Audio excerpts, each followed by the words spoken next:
Hi there and welcome to GCSE English, and this particular topic is called Language and Structure, Thoughts and Feelings. So you need to be able to show how a writer uses language and structure to show what they or someone else are thinking or feeling. And language and structure in GCSE English exams is absolutely crucial because that's how you actually graded and marked. So this particular topic will make it easy for you to determine how to follow thoughts and feelings within the category of language and structure.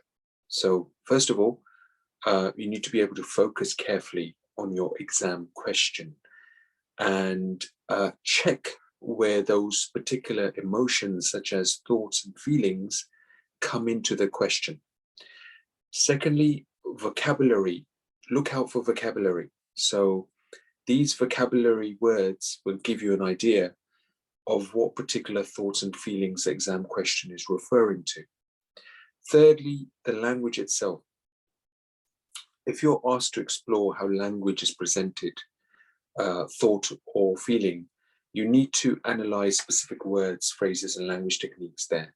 So for example, think about such words as effect of powerful verbs, adjectives, adverbs, similes, metaphors, and so on.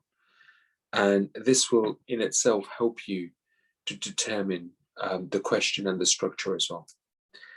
Structure is very important because if you're asked to explore the structure of an exam question, the narrative, there are two areas. So firstly, the narrative structure, and secondly, the sentence structure.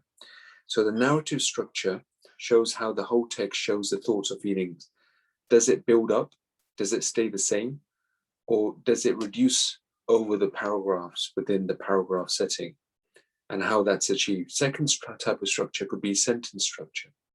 How sentence length, sentence types, and punctuation are used to kind of show thoughts and feelings themselves.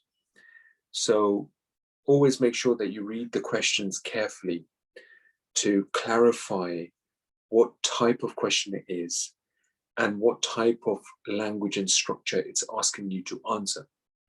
So in the language itself, look at useful words, phrases, and images. In the structure, look for how a text builds up the features of a sentence. And always use correct terminology and explain how thoughts and feelings are shown within the text. So remember, language and structure is quite a big area within English language and English literature. And thoughts and feelings are the type of questions that could possibly come up. So we need to be prepared for these type of questions within our final GCSE exams. Good luck with the rest of the questions. We'll follow this up in our next class. Thank you.